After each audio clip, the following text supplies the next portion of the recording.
اللہ ताला ने हमें हर चीज दी है, जमीन दी है, जोग्राफिकली हमें रेलेवेंट किया है, मौसम दिए हैं, मादनियात दी हैं,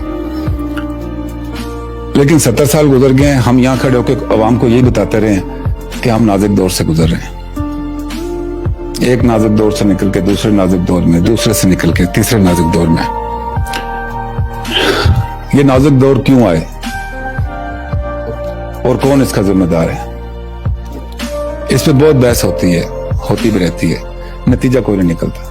एक दूसरे पे हम इल्जाम लगाते रहते हैं जी कि नाजुक दौर था, लेकिन आज हम उस वाटरशेड पे खड़े हैं कि जहां से आगे नाजुक वक्त नहीं है, या बहुत अच्छा वक्त है और या नाजुक वक्त से खराब वक्त है।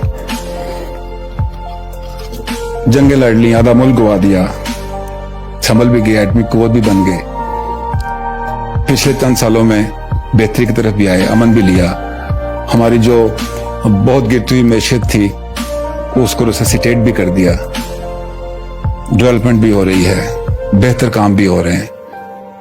तो हम इसको रिवर्स क्यों करना चाहते हैं?